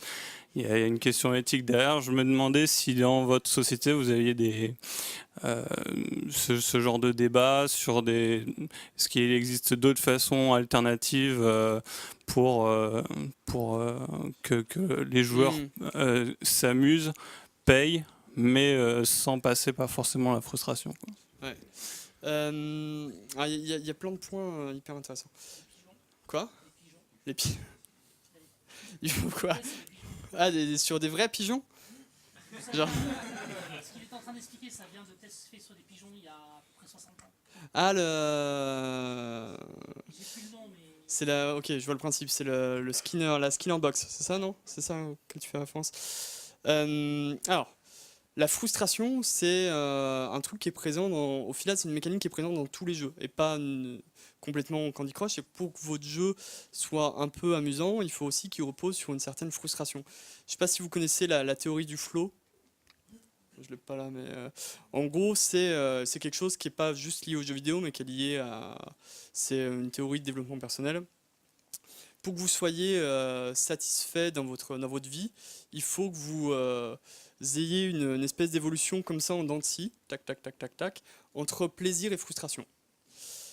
C'est-à-dire qu'à un moment, vous allez développer certaines compétences et vous allez devenir extrêmement bon dans ce que vous faites. Et donc, tant que vous devenez extrêmement bon, vous avez des challenges qui sont adaptés à votre niveau de compétence, c'est hyper cool. Mais à un moment, vous devenez tellement bon que vous faites chier. Et c'est des trucs que vous avez dû tous ressentir à un moment. À un moment, on commence à maîtriser quelque chose, et on se lasse parce qu'on maîtrise le truc. Et, bon. Et donc l'objectif, c'est de retrouver une activité qui soit plus challenging et qui provoque cette certaine frustration pour derrière vous remettre un peu dans la course. Donc vous regarderez théorie du flow, c'est vraiment une espèce de... Et c'est une théorie qui est utilisée dans les jeux, et que ce soit des jeux hyper classiques, payants, comme machin. Quand quelqu'un commence à maîtriser des mécaniques, il va falloir rajouter de nouvelles mécaniques qu'il ne connaît pas, ou alors rajouter par exemple un nouveau type d'ennemi, qui vont provoquer un peu de frustration pour qu'ils ressentent à nouveau du challenge, et qui reviennent un peu dans cette espèce d'ascension vers le plaisir où bah, y a du challenge, donc c'est cool, je rapprends de nouvelles choses et je me confronte à plein de trucs.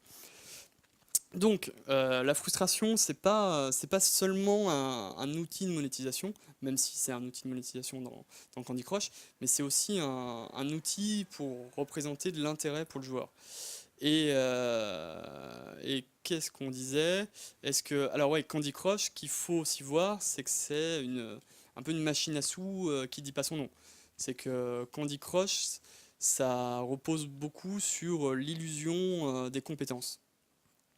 C'est qu'en fait, vous allez croire que vos compétences, vos skills ont un impact très fort sur la résolution du jeu, alors que dans les faits, c'est surtout le hasard qui a beaucoup d'influence sur la résolution du jeu. Et même, on suspecte plus ou moins à juste titre que ça vous arrive. Bon, pour ceux qui jouent à Candy Crush, souvent les mecs se disent ah, j'étais bloqué sur un niveau, j'ai arrêté, et puis je suis revenu une semaine après, et hop, j'ai débloqué le niveau comme par magie. C'est qu'en fait, on suspecte que les concepteurs de Candy Crush sont capables d'analyser en fait votre temps passé hors de l'application, et quand vous revenez, justement pour vous réengager dans le jeu, ils vous proposent une partie qui est sur le même level design, mais avec une distribution de candy qui soit plus favorable à votre réussite dans le jeu.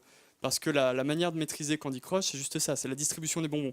Si vous avez une distribution de bonbons qui vous permet de faire des combos de ouf, bah vous allez faire un score de ouf et vous allez passer le niveau. S'il y a une distribution de bonbons qui est vraiment pas géniale, où vous allez galérer pour faire des combinaisons et faire des combos, là ça va être plus compliqué. Donc Candy Crush, c'est effectivement un peu une machine à sous qui dit pas son nom. Donc oui, chez nous, on cherche pas forcément à faire des machines à sous parce que bon, éthiquement, on pourrait se dire c'est pas ouf, et puis en plus c'est pas non plus très intéressant. Et voilà. Mais après, il faut pas non plus, et typiquement un truc sur lequel je voulais revenir, sur l'histoire des vies. Alors tu vas me dire c'est aussi assez pervers, mais les vies c'est pas forcément une mécanique de frustration et de monétisation, plus que c'est en fait une mécanique de rétention. Parce que justement il y a des expériences qui avaient été faites où si je vous donne un bol de chocolat, et je vous dis goinfrez-vous de chocolat, et que je vous demande le lendemain, je vous ramène le lendemain dans mon labo et je vous dis bah tiens, revoilà du chocolat, votre sensation de plaisir par rapport au chocolat, elle est hyper diminuée. En revanche, si je vous dis bah voilà, il y a 3 chocolats et tu n'en auras pas un seul de plus, et tu reviens le lendemain et je te repropose du chocolat, là ta sensation de plaisir en goûtant du chocolat, elle est toujours la même, voire elle est plus forte. Donc le principe de Candy Crush de distribuer des sessions de jeu de manière par 5 et de manière limitée, c'est plus une mécanique de rétention qu'une mécanique de monétisation. Après on peut se dire c'est toujours un peu pervers et manipulatoire, mais voilà. Question? Hop.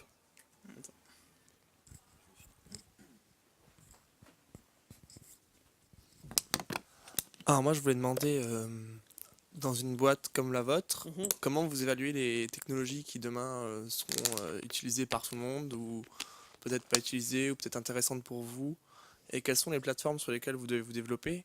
Et par exemple, vous parlez d'Unity, que c'est super pour vous parce que ça vous permet de développer sur plusieurs plateformes en même temps, etc. Quand vous dites que par exemple un truc qui vient sortir demain ou après-demain, ça sera peut-être aussi le futur Unity, et que vous devriez peut-être passer là-dessus, et en quoi c'est plus rentable? Le truc qui va sortir demain, il n'existe pas encore, donc mais la question est judicieuse, c'est que nous aujourd'hui, on se considère pas nécessairement comme une boîte de tech, comme une boîte de techno. C'est-à-dire que notre vocation, c'est pas d'inventer de la techno, notre vocation, c'est de faire du jeu. et c'est un peu ce que je vous racontais avec l'histoire sur Gunpei Yokoi, là, le père de la Game Boy. C'est qu'en gros, on va faire les choix technologiques qui sont les plus malins, pas les choix technologiques qui sont les plus technologiques. Parfois, il y a certains développeurs ou ingénieurs qui vont développer des choses ou concevoir des choses un peu pour la beauté du geste. Parce que c'est très complexe et voilà, c'est super, c'est génial. Vous êtes drivés un peu par le challenge et se dire, bah voilà, on va construire des trucs, on va relever des challenges incroyables, c'est motivant, c'est cool. Nous, on est une boîte qui repose sur la techno. On a beaucoup de programmeurs chez nous, mais on se voit pas comme une boîte de techno, on se voit vraiment comme une boîte de jeu. Et on veut être performant dans notre métier, dans nos métiers de game maker, de faiseur de jeux. Et donc pour ça, on va choisir des solutions technologiques qui nous permettent de nous concentrer sur la production de jeux plus que sur la production de techno. Et ce qui est génial aujourd'hui, c'est que justement, on a tous ces outils qui sont relativement abordables, qui sont en plus assez user-friendly, entre guillemets. Donc un designer, un artiste, il va pouvoir bosser avec Unity au même titre qu'un programmeur. Et parfois, c'est agréable de ne pas réinventer la roue. Et après, pourquoi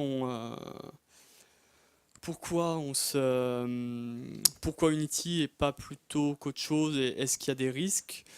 C'est aussi ça l'avantage de passer par des tools et des trucs third party, c'est que derrière on n'a pas de legacy techno. C'est que demain, s'il y a un truc mieux qu'Unity, rien à foutre, j'abandonne Unity et mes prochains jeux, je les développe sur le truc qui est mieux qu'Unity. Si j'ai développé mon moteur en interne et qu'il y a un truc mieux que mon moteur interne qui sort, je vais être là, ah ouais, mais bon, j'ai investi 2 ans et 1 million sur ce moteur, c'est pas pour le jeter du jour au lendemain parce que je me rends compte qu'une solution open source ou externe fait les trucs mieux que ce que je fais. Donc voilà, je sais pas si je réponds exactement à la question, mais...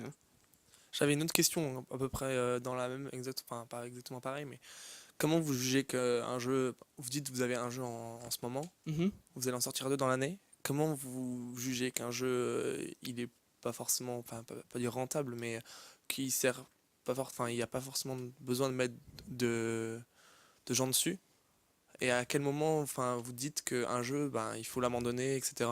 On va dire Candy Crush, ça fait je sais pas, 3 ans que ça existe, ils restent dessus. Angry Birds, c'est pareil, ils en sortent un nouveau chaque année.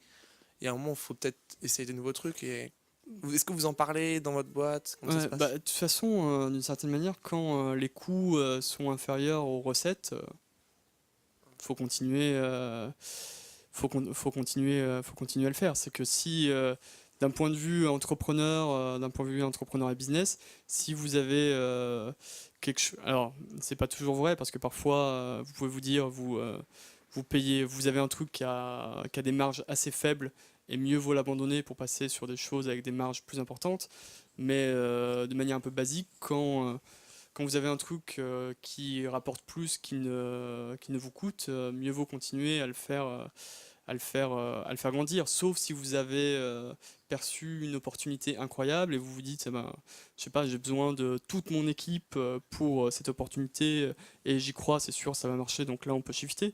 Mais tant que ça rapporte, et c'est pour ça Candy Crush ou Angry Birds ou Clash of Clans, ils continuent à supporter le truc parce que ça rapporte toujours la thune et ça leur rapporte toujours beaucoup plus d'argent que ça leur en coûte. Et en plus, aujourd'hui, cette réflexion en fait de se dire on va abandonner un jeu, c'est un peu interdit sur le free-to-play parce qu'on est dans une relation de service par rapport aux joueurs. C'est que on parlait un peu de Candy Crush, on se moquait en disant voilà, c'est nul, machin. Il y a il y a des millions et des millions de personnes qui adorent Candy Crush et qui sont hyper contents quand il y a des nouveaux niveaux de Candy Crush qui arrivent chaque semaine. Moi, mon père, il est assez effrayant sur Candy Crush et c'est un power user de Candy Crush. Et quand il y a un nouveau niveau qui arrive sur Candy Crush, il est aux anges. Donc il faut vraiment en fait réfléchir que l'ancien modèle qui était de dire bon bah voilà, on fait un jeu, les mecs l'ont acheté et puis après ce qu'ils font avec le jeu rien à foutre, c'est mort. Aujourd'hui vous faites un jeu, vous êtes d'une certaine manière redevable à votre utilisateur de continuer le service. C'est comme si on se disait Facebook, Facebook, pourquoi vous arrêtez pas Facebook et vous faites pas autre chose? Parce qu'il y a plein de gens qui se disent non, Facebook j'en ai besoin, Facebook c'est essentiel, si ce n'est essentiel à ma vie, en tout cas maintenant aujourd'hui ça fait partie de ma vie, et c'est un service que je consomme et j'ai envie de le consommer demain, et j'ai pas envie d'aller sur Facebook ou Lacebook ou Tracebook. Et voilà.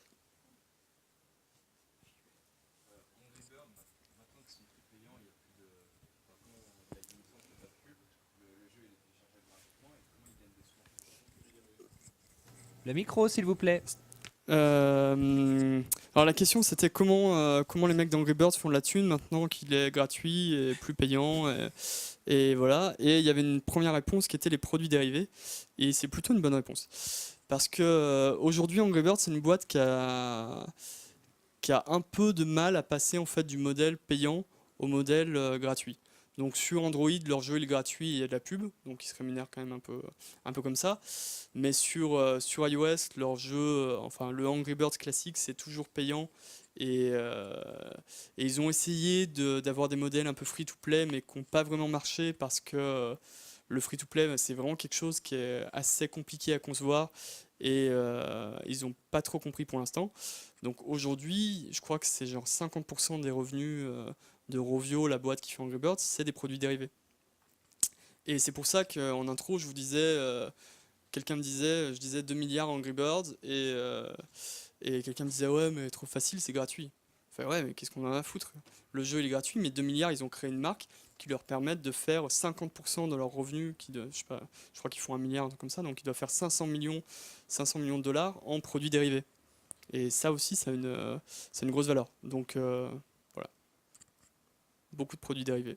Et la transition, pour le coup, pour eux, va être un peu compliquée s'ils n'arrivent pas à comprendre comment faire un jeu free-to-play qui fonctionne.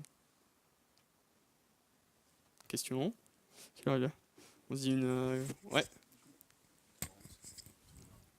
Non, vas-y. Alors moi j'aurais une question par rapport à iOS, Android. Comment, vers où va l'avenir? Est-ce que vous avez gardé toujours la main sur la base de données de vos utilisateurs, tout ça selon la plateforme, et sur laquelle vous avez vos préférences, en termes de liberté et tout ça? Est-ce que... De manière générale, iOS est préféré par les développeurs pour 2 raisons. C'est parce que même si le volume est sur Android, je crois que Android en termes de volume utilisateur, c'est soit 70% des téléphones, tablettes dans le monde, mais les revenus sont encore sur iOS.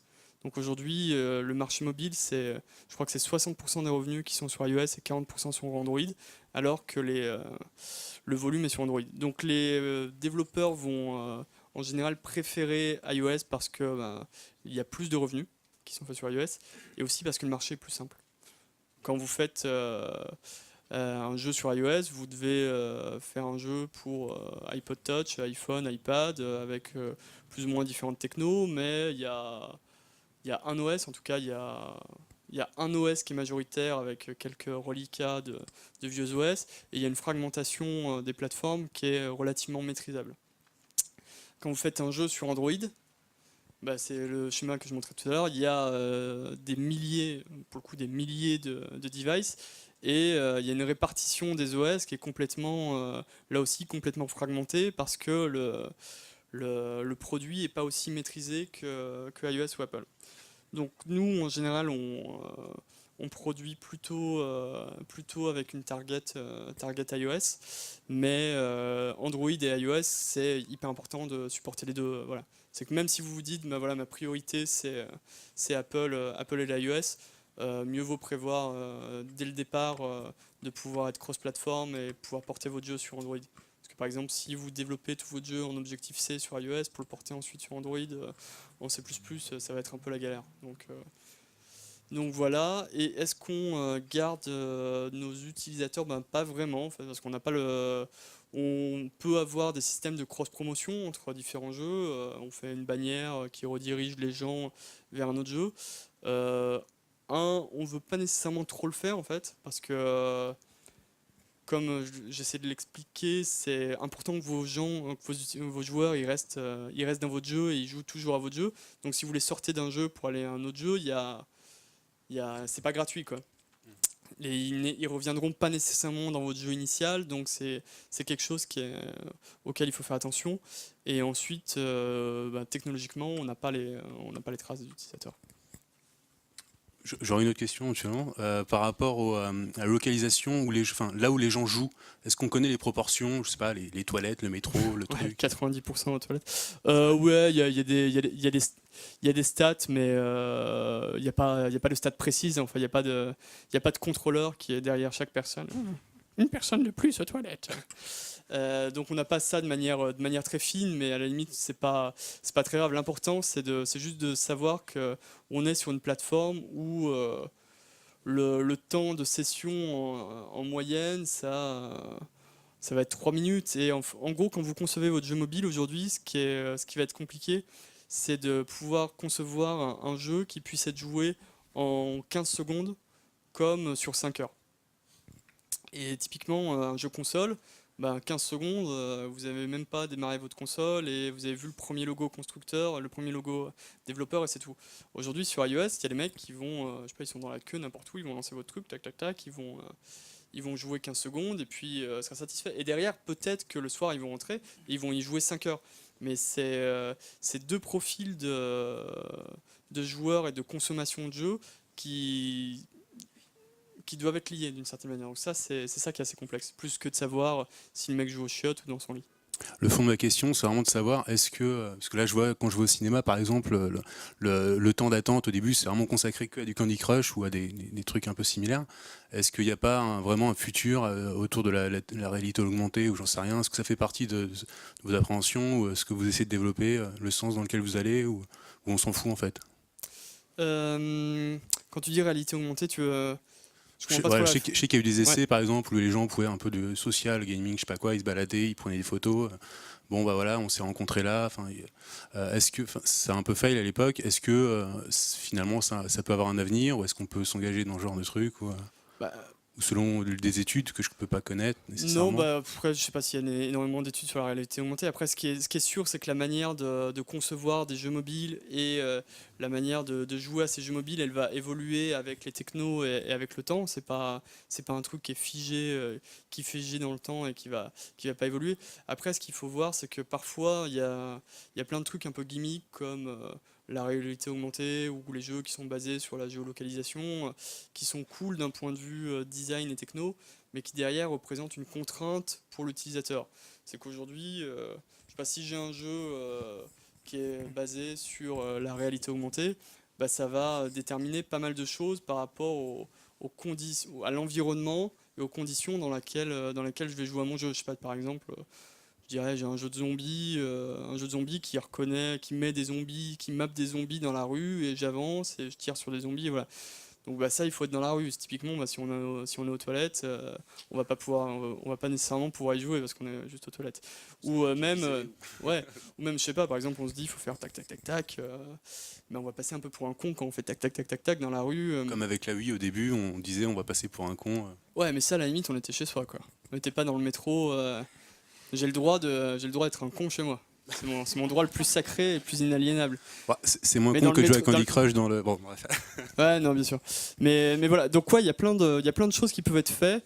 Après, il faut se méfier de ces trucs gimmicks qui sont cool une fois et puis qui sont pas cool deux fois. J'aimerais revenir un peu au début de la conférence. Tu parlais d'Unity et tu disais que c'était vachement bien parce que ça permettait de faire des applis cross-platform justement. Mais est-ce que dans la réalité des faits, est-ce que c'est magique ou il y a quand même pas mal de tweaks? Ouais, non, c'est relativement magique. Ouais. Bon, super. Non, mais il y a toujours des trucs c'est pas complètement automatique. Par exemple, si vous avez Game Center sur iOS, il va falloir le gérer, en tout cas l'unplug sur Android. Mais aujourd'hui, non, c'est relativement hyper fonctionnel. Enfin, vous pouvez tester, c'est pas compliqué, hein, un tutoriel. Vous faites un tutoriel d'Unity, ça dure 2 heures. Vous pouvez le builder sur web et le builder pour Android. C'est quasiment automatique, quoi. Et c'est très cool. Allez, on se dit une ou deux dernières questions s'il y en a, sinon on plie. Pas de questions? C'est bon? Empli, les bagages. Bon bah écoutez, encore merci beaucoup pour votre présence et votre attention. Si vous avez la moindre question, ou, vous aviez mes mails, donc n'hésitez pas. J'essaie de trouver un peu de temps pour y répondre. Et si vous voulez discuter face à face, je suis encore là pour 5, 10, 15 minutes. Merci.